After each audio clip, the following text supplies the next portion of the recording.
10,000 वर्षों तक माता पार्वती ने बेलपत्र खा के भगवान शिव की तपस्या की।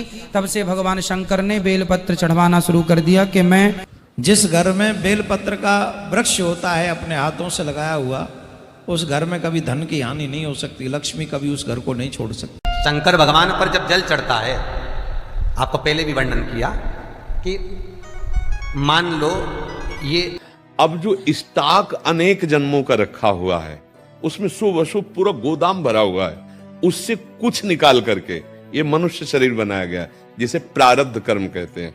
राधे राधे प्रिय भक्तों, स्वागत है आपका आज के इस वीडियो में। प्रिय भक्तों, आज के इस वीडियो में हम गुरुजनों द्वारा जानेंगे कि बेलपत्र खाने से क्या होता है, बेलपत्र को शिवलिंग पर चढ़ाने से हमें क्या क्या लाभ मिलता है, और बेलपत्र हमें कौन से दिन खाना चाहिए और कौन से दिन नहीं खाना चाहिए, आखिर बेलपत्र का महत्व क्या है, सब कुछ जानेंगे आज के इस वीडियो में। प्रिय भक्तों, वीडियो बहुत ही महत्वपूर्ण होने वाला है, इसलिए वीडियो को अंत तक जरूर देखना। तो चलिए देखते हैं गुरुजनों का यह वीडियो। शंकर भगवान है, उनके ऊपर वो बेलपत्र क्यों चढ़ाई जाती है? 10,000 वर्षों तक माता पार्वती ने बेलपत्र खा के भगवान शिव की तपस्या की। तब से भगवान शंकर ने बेलपत्र चढ़वाना शुरू कर दिया कि मैं इसी को स्वीकार करूंगा, क्योंकि पार्वती ने इसको खा के प्राण बचाए हैं। राधे राधे गुरु जी। राधे। जो मनुष्य बेलपत्र का वृक्ष लगाता है, उसे सींचता है, उसे बढ़ाता है, उसे जल देता है, उसके वंश का कभी नाश नहीं होता, कभी भी नहीं। इसलिए वैसे तो कांटेदार वृक्ष कभी नहीं लगाने चाहिए घर में, लेकिन बेलपत्र का लगा सकते हो। बेलपत्र का वृक्ष घर में अगर हो, सुबह सुबह उसके दर्शन हो, सुबह शाम हम उसका दर्शन करें, बड़ा शुभ माना गया। जिस घर में बेलपत्र का वृक्ष होता है अपने हाथों से लगाया हुआ, उस घर में कभी धन की हानि नहीं हो सकती, लक्ष्मी कभी उस घर को नहीं छोड़ सकती। इसलिए जब वृंदावन में आप लोग अपना कुटिया बनाएं तो एक एक बेलपत्र का और अनेक तुलसी के अवश्य लगाएं, क्योंकि बेलपत्र के वृक्ष के नीचे बैठकर, कदम के वृक्ष के नीचे बैठकर, बड़ के वृक्ष के नीचे बैठकर, पीपल के वृक्ष के नीचे बैठकर भजन करने का कई गुना फल मिलता है। 1 माला और 100 माला, आप ऐसे समझो। तो जो मनुष्य बेलपत्र का वृक्ष अपने हाथों से लगाते हैं, सींचते हैं, उनके वंश का कभी नाश नहीं होता। वहीं जो व्यक्ति बेलपत्र को, वृक्ष को काटता है, बेलपत्र का अपमान करता है या काटता है, उसका वंश नष्ट हो जाता है। इसलिए कभी भी जीवन में बेलपत्र के वृक्ष को काटना नहीं चाहिए। वैसे पीपल हुआ, बड़ हुआ, इनको कभी काटना नहीं चाहिए, इनको संभालना चाहिए, शुभ वृक्ष।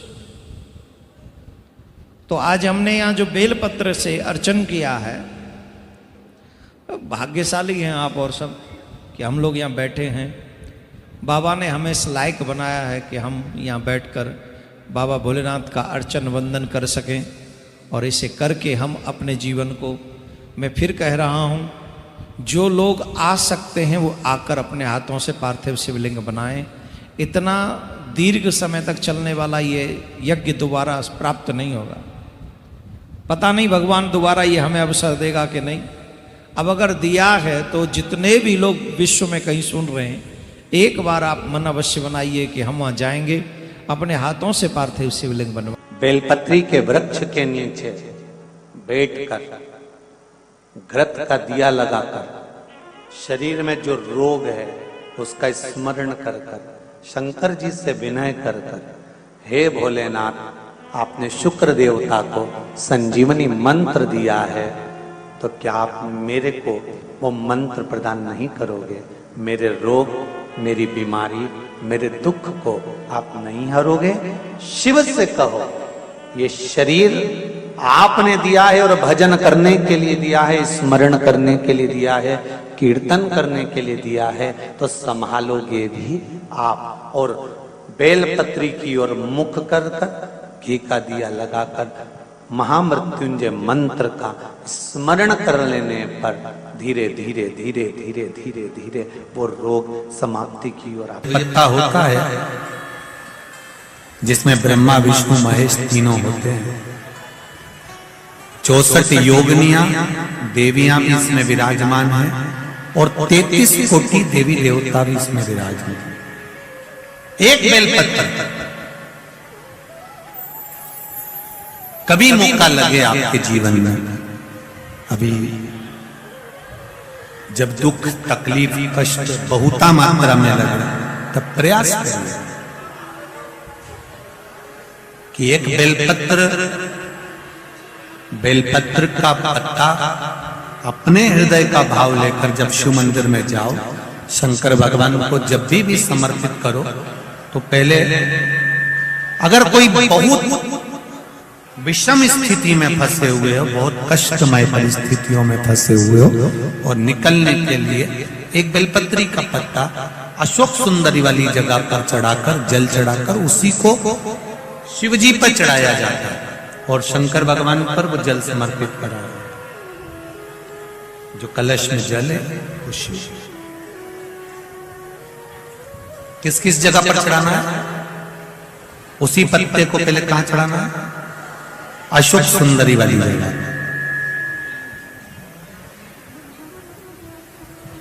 थोड़ा सा जल वहां चढ़ा दिया, पत्ते को उठाया, फिर शिवलिंग पे समर्पित कर दिया।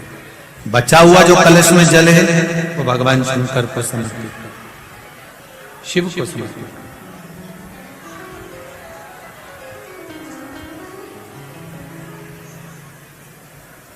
अभी रखो, कथा के विराम पर ले लो।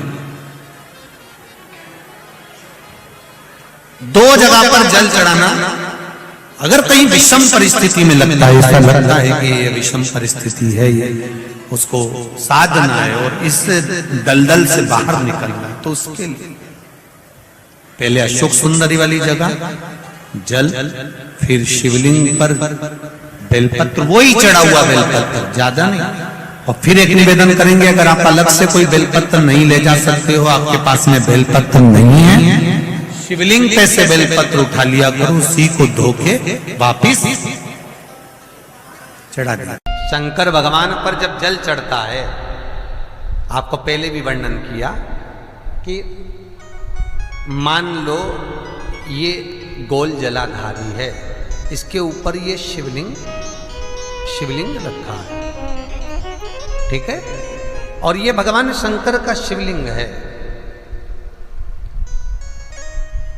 ये तो चरण जहां से बीच में से पानी जमीन पर जाता है, यहां चढ़ाओगे शिवलिंग पे पानी, ये चारों तरफ घूमने के बाद ये नीचे जाएगा। अब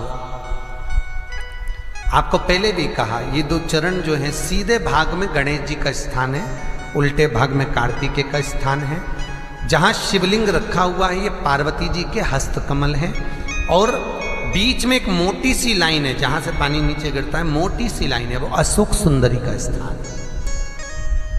ऊपर से बूंद बूंद पानी जो शंकर पर गिर रहा है, शंकर भगवान की 5 बेटियां जया, विषहरा, श्यामली बारी, 2 तली और देव।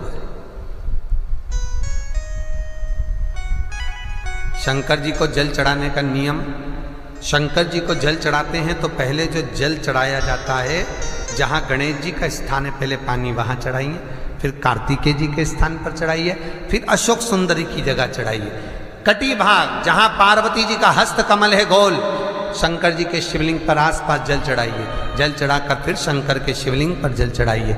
जलाधारी हो फिर उसमें जल चढ़ा दीजिए। आते आते नंदीश्वर पर जल चढ़ाइए। फिर बाहर निकलते हुए चौखट पर 2 बूंद पानी चढ़ाकर फिर भगवान शंकर के मंदिर से आ पाइए। चढ़ाने का भी एक तरीका होता है, समझ में आता है? सीधा बेलपत्र और उल्टा बेलपत्र समझ लेना, बहुत अच्छे से समझिएगा। शिव जी के सम्मुख में शंकर भगवान के शिवलिंग पर जब बेलपत्र चढ़ता है तो बेलपत्र का जो सीधा भाग होता है वो शिव जी के शिवलिंग पर होना चाहिए, उल्टा भाग ऊपर होना चाहिए। बहुत ध्यान से समझना हो। जब नंदीश्वर को बेलपत्र चढ़ाते हो, नंदी जो बाहर होता है उसको बेलपत्र चढ़ाते हो, तो नंदी को दो जगह बेलपत्र चढ़ती है, आपको ध्यान में होगा। पहली बेलपत्र नंदी को जब चढ़ती है तो नंदी के सामने चढ़ती है, तो उसका बेलपत्री का जो डंडी का मुख है वो नंदी की ओर होता है, और बेलपत्री की पत्ती का मुख शंकर जी की ओर होता है। समझ में आ रहा है सबको? डंडी का मुख, जैसे नंदी ऐसे बैठा है तो डंडी का मुख नंदी की ओर होगा, पत्ती का मुख शिव के, और ये सीधी की सीधी नंदी के सामने नीचे रखा जाती है, नंदी के सामने। और एक बेलपत्र जब नंदी के ऊपर चढ़ती है तो डंडी का मुख शिव जी के ऊपर होता है, और इस पत्ती का मुख नंदी के सिर पर नंदी की ओर होता है। ये दोनों में बहुत अंतर है महाराज।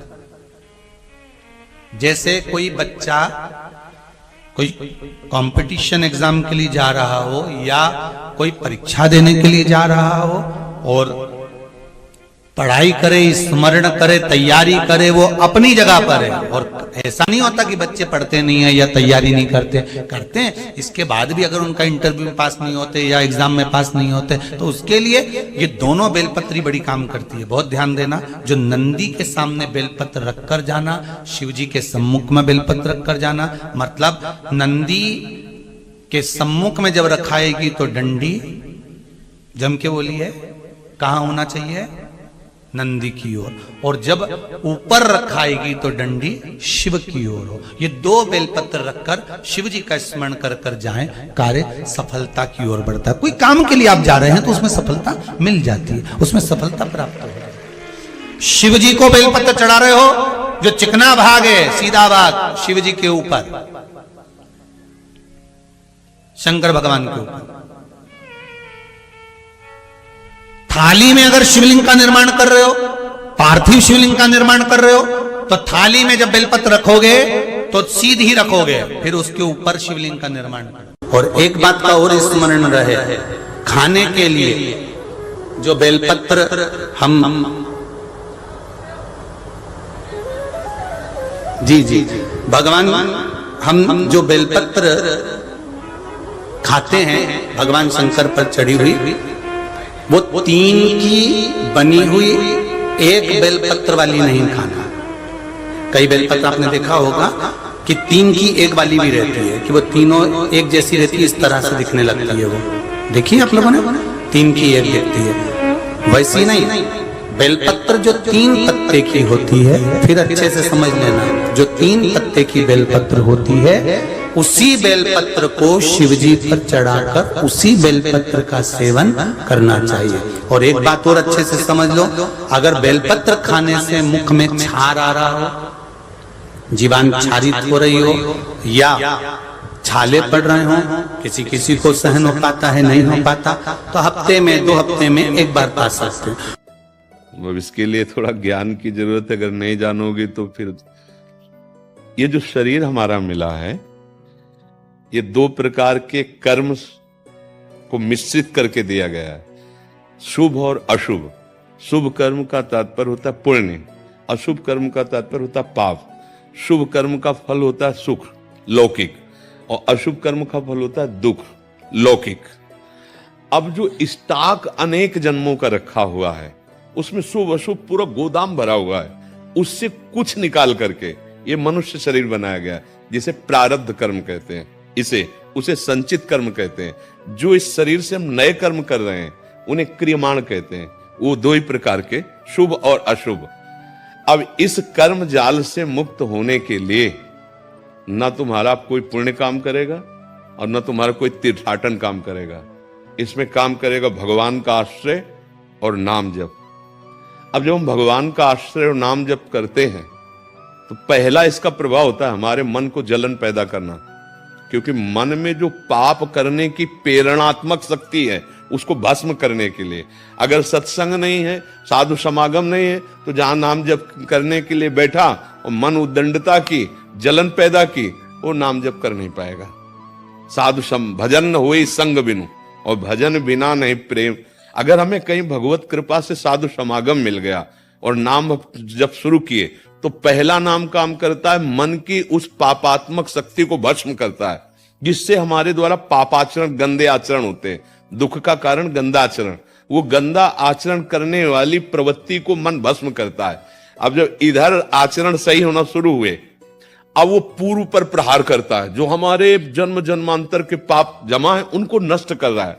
भगवान उन्हीं को संकेत करते हैं, हम सर्व पापेभ्यो मोक्षयिष्यामि मा शुचा। अब जो क्रियमाण हो रहे हैं, चूंकि मन की पाप वासना भस्म हो रही, तो अब अच्छे हो रहे हैं, जगत मंगल के लिए हो रहे हैं, शुभ हो रहे हैं। जो हमारा प्रारब्ध आया है उसको जैसे 100 थप्पड़ लगने हैं तो 2 लगेंगे, 98 क्षमा हो जाएंगे, पर लगेंगे, क्योंकि उसका रचना हो चुकी, प्रारब्ध की रचना हो। तो ये रोग भव रोग है, ये कोई जुकाम बुखार वाला नहीं है। और वो भी जब तक तुम्हारे सुकृत हैं तब तक वो काम करेगी औषधि, नहीं तो वर्षों खाते रहो बिल्कुल काम नहीं करेगी, तुम्हें भोगना पड़ेगा उसको। डॉक्टर की हिम्मत नहीं है कि तुम्हें ऐसे नहीं। हाँ, अगर पुण्य काम कर गया और पाप नष्ट हो गया तो 2 ही दिन में ठीक हो जाएगा, 15 दिन में ठीक हो जाएगा, नहीं पूरे जीवन भोगना पड़ेगा। कर्म अवश्य में भोक्तव्यम, कृतम कर्म शुभाशुभम। अब भजन से हमें क्या लाभ मिला? हमारे सारे संचित खत्म हो गए। क्रियमाण मतलब जो नए हैं वो बुरे नहीं है, जिससे मुझे बंधन प्राप्त हो, और ये मेरा आखिरी जन्म है इस संसार चक्र से, अब आखिरी। तो जो हिसाब है फटाफट 100 को 1 थप्पड़ में निपटाया जा रहा है, फटाफट निपटा के मालिक अपने पास बुला रहा है हमको। जो उनकी कृपा से समझ कि इतनी कृपा हुई कि जो हम लाखों जन्म में भोग नहीं सकते थे, मुझे इस जन्म में ऐसे फटाफट भुगता के भगवान निपटा रहे हैं। अब अज्ञान के कारण हम इसे नहीं समझ पा रहे। आपका शरीर सुखमय हो ही नहीं सकता है, और आप शरीर राग में अपने को स्त्री माने बैठी हैं, तो जब तक ये अज्ञान रहेगा तब तक आपको दुख भोगना पड़ेगा। और जिस दिन आपका ये भाव खत्म हो गया ना, शरीर भाव, तो आप सुख राशि भगवान के अंश हैं। जैसे भगवान सुख समुद्र, ऐसे ही आप हैं। और यही जनाने के लिए भजन किया जा रहा है, यही जनाने के लिए सत्संग किया जा रहा है। ये जुकाम बुखार मिटाने के लिए नहीं। हम कई बार कहा है, ब्रह्मास्त्र का प्रयोग मच्छर मारने के लिए नहीं होता। अगर भजन का फल क्या है? 1 किडनी, क्या पूरा संसार से किडनी रोग नष्ट हो जाए, भजन में इतनी सामर्थ्य है। इसको ये ना समझा जाए कि भजन करने वाले जैसे रामकृष्ण परमहंस जी, उनके गले में कैंसर, बड़े बड़े महात्माओं को, कि भजन का क्या फल? भजन का फल है शरीर राग मिट जाना, भजन का फल है सच्चिदानंद स्वरूप में स्थित हो जाना, भजन का फल है इस माया चक्र से मुक्त हो जाना। अभी बच्चे हो इसलिए समझ में नहीं आ रहा, तो ऐसा मत समझो कि नाम जप या भगवान का भजन दुख नहीं, दुख को जड़ मूल से नष्ट कर देता है। पर इस शरीर की रचना जो हुई है, उस समय जो प्रारब्ध रचना में रखा गया है, उसको भोगने की सामर्थ्य भगवान देते हैं और कम में भुगता देते हैं। ये केवल भगवान के विधान को सहा जाता है। 6 महीना बाणों की सैया पर पड़ा हुआ महात्मा, आजीवन ब्रह्मचारी, कभी सत्य से एक क्षण भी विचलित नहीं हुआ, भीष्म जी, उसको सह रहे हैं भगवान के विधान को मान करके। और सामर्थ्य कितनी है कि उस स्थिति में पूरा का पूरा उपदेश किया युधिष्ठिर से। कोई भी ऐसा प्रसंग नहीं जो उपदेश भीष्म जी ने ना किया हो। आजीवन ब्रह्मचारी रहे, धर्म पूर्वक चले। क्या है ये? क्या है? बस आए हुए आगंतुक पाप को भोग लो, जिसका निर्माण हो चुका। हाँ तो प्रिय भक्तों, आप सभी ने श्री गुरुजनों का यह ज्ञानवर्धक वीडियो देखा। आपको यह वीडियो कैसा लगा? कमेंट बॉक्स में अपनी राय जरूर देना। तो प्रिय भक्तों, चलिए चलते हैं, अगले वीडियो में फिर मिलेंगे। तब तक के लिए जय श्री सीताराम, जय श्री राधे श्याम।